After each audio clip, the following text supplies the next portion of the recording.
সুপ্রিয় দর্শক, আসসালামু আলাইকুম। সবাইকে জানাচ্ছি প্রীতি ও শুভেচ্ছা। সে কথা হলো টাইফয়েড নিয়ে, অর্থাৎ টাইফয়েডটা কি এটা আমাদের জানতে হবে। টাইফয়েড হলো একটি ব্যাকটেরিয়াজনিত রোগ। এটি সালমোনেলা টাইফিন নামক জীবাণুর কারণে হয়, অর্থাৎ দূষিত খাবার ও পানির মাধ্যমে এই রোগটি ছড়ায়। এবং এর প্রধান লক্ষণ হলো জ্বর হবে, অর্থাৎ জ্বরের তাপমাত্রা 103 থেকে 104 ডিগ্রি হবে, এবং ডায়রিয়া হবে, পেটে ব্যথা থাকবে।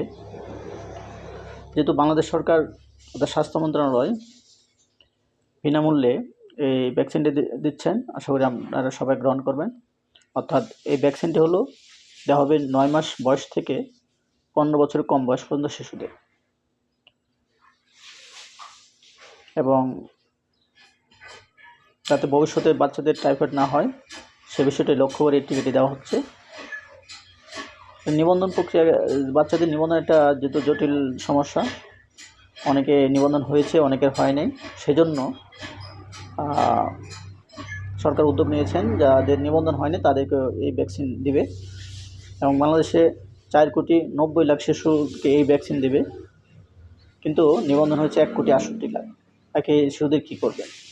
কিন্তু শিশুরা সবার নিবন্ধন হয় না, সেজন্য সরকার নিবন্ধন ছাড়াও টিকা দেবে। অর্থাৎ বাবা মার মোবাইল নম্বর দিয়ে হাতে লিখে এই টিকাটা দেবেন। এবং যারা নিবন্ধন করতে পারেন নাই তাদের হতাশ হওয়ার কিছু নেই, আপনারাও বাচ্চাদের টিকা দিতে পারবেন এবং আস্তে আস্তে নিবন্ধন করে ফেলবেন, যেহেতু শিশুদের নিবন্ধন প্রয়োজন স্কুলে পড়াশোনার জন্য এবং অন্যান্য কাজের জন্য। তো আজকে এ পর্যন্তই শেষ করছি, যেহেতু আজকে 12 অক্টোবর, অর্থাৎ সারা দেশব্যাপী এই টাইফয়েড টিকা দিচ্ছেন এবং 30 দিন ব্যাপী চলবে। স্কুল ও মাদ্রাসাগুলোতে পর্যায়ক্রমে চলবে 10 দিন এবং বাকি 8 দিন চলবে ইপিআর সেন্টারগুলোতে।